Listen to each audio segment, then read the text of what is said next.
혹시 여러분은 일론 머스크가 만만하신가요? 우리나라에 있는 다른 회장님들은 근엄해 보이는데 일론 머스크는 언론에서 춤도 추고 웃긴 트윗도 하고 가끔 TV쇼에 나오니까 만만하신가요? 설령 만만해 보일 정도로 친근하다고 해도 그래서 그가 하는 말이 장난 같아 보이고 심지어 사기꾼 같아 보인다면 그런 사기꾼이 만드는 자동차가 도로 위를 돌아다니고 사기꾼의 회사 공장이 미국, 중국, 독일에 지어지고 전 세계의 그 차들을 위한 약 4,300여 개의 충전소가 지어진 이 세상도 미쳤다고 생각해야 되겠네요. 이 미친 자본주의 덕분에 그 사기꾼이 인류 역사상 최초로 개인 자산이 3천억 달러, 하나로 약 390조 원을 돌파했다는 사실에 분노하고 계셔야 할 텐데 과연 그런가요? 이 세상에 존재하는 자기계발 서적과 영상들은 그렇게 많이 보고 그자들을 신봉하면서 인류 역사상 가장 큰 부자이자 영향력을 갖는 일론 머스크는 왜 그렇게 무시하는 걸까요? 일론 머스크는 절대 만만한 사람이 아니며 그가 하는 말을 결코 흘려들어선 안 됩니다.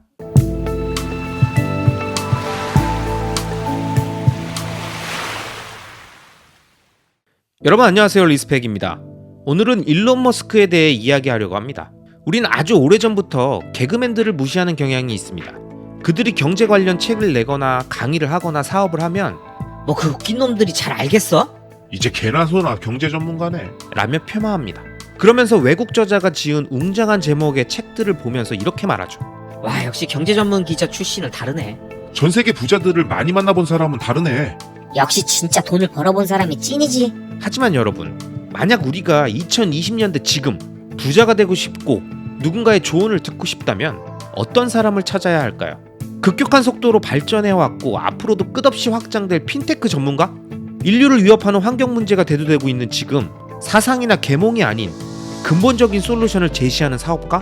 모두가 고정관념에 사로잡혀 늘 하던 방식대로 일하고 있을 때 근본적인 솔루션을 제시하고 이를 현실로 만드는 사람? 그러면서도 수많은 돈을 내야 점심 식사 한번 해주는 사람이 아닌 언제나 우리 옆에서 이 사안들에 대한 자신들의 의견을 늘 얘기해주는 SNS 친구 같은 그런 사람이라면 바로 그 사람한테 배우고 영감을 받고 더 나아가 자신의 돈을 투자해야 하지 않을까요? 이 사람이 바로 세계적인 핀테크 기업인 페이팔의 공동 창업자이자 가장 뛰어난 우주로켓 기업인 스페이스X, 내 컴퓨터 인터페이스 회사 뉴럴링크, 그리고 지하 운송터널 시스템 제조사인 보링컴퍼니의 창업자이자 전세계 전기차 1위 기업 자율주행 스마트카의 선두주자이며 로봇 AI 분야의 독보적인 행보를 보이며 사업을 확장하는 테슬라의 CEO 일론 머스크입니다. 설령 그가 관종이고 괴짜고 수많은 분야의 적을 갖고 있더라도 자신이 부자가 되고 싶은 사람이라면 그를 이해하고 그의 편에 서서 그가 던지는 화두와 의미들을 깊이 바라보는 자세가 오래된 자기계발 서적을 보물처럼 생각하며 정독하고 또 정독하는 것만큼의 가치가 있지 않을까요? 물론 일론이라는 사람 자체가 싫으신 분들도 계실 겁니다. 나댄다, 주둥이 함부로 놀린다, 너무 경솔하다, 신뢰가 안 간다, 적이 많다, 독불 장군이다, 뭐 이런 등등 부정적인 생각을 갖고 계신 분들의 의견을 들어보면 끝도 없이 쭉 쏟아집니다.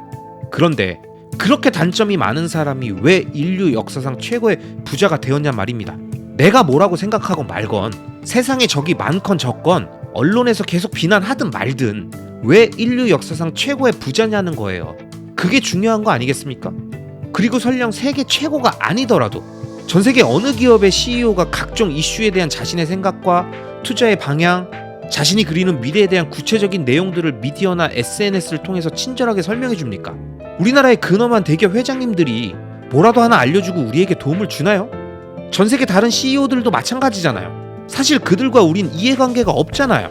그러니 그런 얘기를 해줄 이유도 없는 게 당연하잖아요. 근데 일론은 그들보다 훨씬 큰 비즈니스도 하고 더 많은 돈을 벌고 있고 바쁜데 다른 사람들의 표현으론 일명 관종인 덕분에 자신의 생각을 정확하게 표현하잖아요. 그럼 그 얘기들이 설령 그의 비즈니스나 정치적 상황에 연결돼 표출되는 언행들일 수도 있다. 그런 언행들이 섞여 있을 수도 있다라는 점을 감안하더라도 우리가 거기서 얻을 수 있는 인사이트는 충분한 가치가 있지 않나요? 우리가 어느 책 한 권 읽었다고 무조건 거기서 시키는 대로 살지 않는 것처럼 나에게 좋은 영감을 주는 여러 명의 스승 중에 한 명으로 삼을 만한 충분한 인물인데 나댄다고, 가볍다고, 믿음이 안 간다고 까면서 사기꾼이라고 하면 그런 사기꾼이 인류 역사상 가장 큰 부자인 이 세상 자체가 사기덩어리여야지 말이 되지. 이 세상은 문제가 아닌데 그 사람만 사기꾼이라는 건 도대체 어디서부터 꼬인 사고의 흐름이고 어디서부터 잘못된 편견이 있었는지 진지하게 고민해봐야 되지 않을까요? 여러분이 잘 아시는 것처럼 저는 테슬라미입니다. 주식은 테슬라만 투자 중이고요. 앞으로도 최소 2030년까지 다른 주식엔 관심이 없습니다.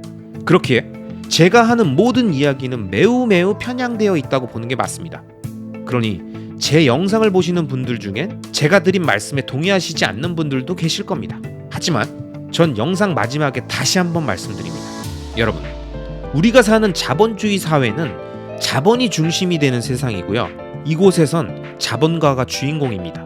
그렇게 많은 경제 경영, 자기개발 분야의 위대한 현인들은 우리가 부자가 되길 꿈꾼다면 사업가가 되거나 투자자가 되어야 한다고 얘기하고 그 길로 가기 위해 필요한 지식들을 제공합니다. 하지만 그런 책들 중에 대부분은 경제 전문 기자, 펀드 매니저, 억만장자 정도가 쓴 것들이지 실존하는 세계 최고의 조만장자가 해주는 얘기는 없어요. 그런데 지금 우리가 사는 세상에는 그 조만장자가 소통에 관심이 많고 얘기하길 좋아하는 하필 관종이라서 많은 얘기를 해줍니다. 그럼 우린 그 얘기를 사기꾼의 얘기라면서 귀를 닫고 무시해야 할까요? 아님 늘 우리가 얘기했던 것처럼 거인의 어깨 위에 올라타 함께 세상을 바라봐야 할까요? 이 세상에 그리고 인류 역사상 현존하는 최고의 부자가 이렇게 많은 이야기를 대중에게 해줬던 시기가 없었다는 걸 부자가 되길 원하는 분들이라면 꼭 기억하셔야 합니다. 자, 이번 영상은 여기까지입니다. 앞으로 이어질 다음 영상들에서도 이번 영상보다 훨씬 더 좋은 내용으로 여러분들을 찾아뵙도록 하겠습니다. 마지막으로 제 채널이 마음에 들어 구독 버튼을 눌러주시면 앞으로 올라오는 좋은 영상들을 놓치지 않고 보실 수 있습니다. 그럼 오늘도 여러분만 믿겠습니다. 시청해주셔서 감사합니다.